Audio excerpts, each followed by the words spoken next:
Imagine a world without Wi-Fi, remote controls, or the motor in your electric car. Most people thank Thomas Edison for the modern age, but the true mastermind behind our electrified world died alone, penniless in a dusty New York hotel room. The world remembers Edison as the man who gave us light, but history often forgets the man who actually harnessed the power of the universe. He was a man who dreamed of wireless energy, death rays, and even talking to other planets, over a century ago. This is the story of Nikola Tesla, the man who saw the future, but was ultimately destroyed by the present. The immigrant with a dream. Born in 1856 during a fierce lightning storm in modern-day Croatia, Tesla's life seemed destined for electricity from the very first breath. His mother was an unschooled but brilliant inventor of household tools, and she was the one who sparked the fire in him. By the time he was a young man, Tesla had a photographic memory and could visualize complex machines in his head with such detail that he didn't even need to draw them. In 1884, he arrived in New York City with nothing but 4 cents in his pocket, a book of poetry, and a letter of recommendation addressed to the most famous man in America, Thomas Edison. The letter read, "I know 2 great men. One is you, and the other is this young man."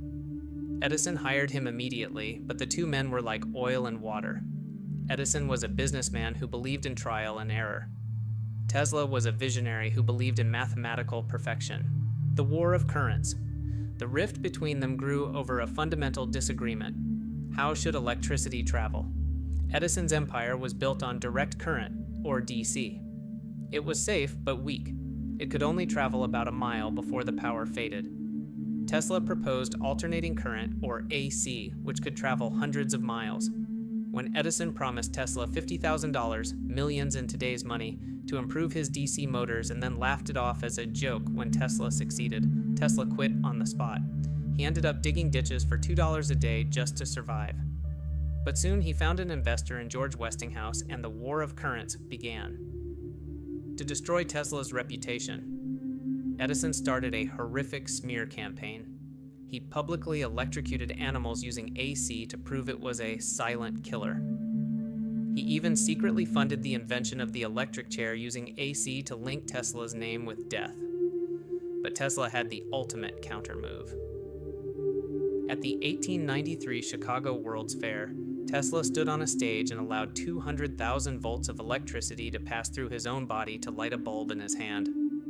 He wasn't just an inventor, he was a showman. He proved that AC was the future, the forbidden technology.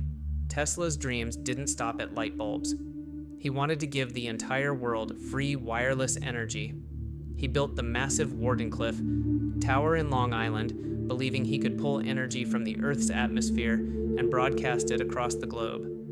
But his backer, J.P. Morgan, realized that if energy was wireless and free, he couldn't put a meter on it and charge people for it. Morgan pulled the funding, the tower was demolished, and Tesla's greatest dream became his greatest failure. Madness and the white pigeon. As the years passed, Tesla's brilliant mind began to fracture. He became a recluse, obsessed with the number 3. He would wash his hands 3 times in a row or walk around a building 3 times before entering. He developed a strange phobia of pearls and human hair. With no family or friends, he turned to the pigeons of New York City. He spent his last pennies feeding them. He famously claimed to love a particular white pigeon as a man loves a woman. He believed that when that pigeon died, a light went out in his eyes and his scientific work was done.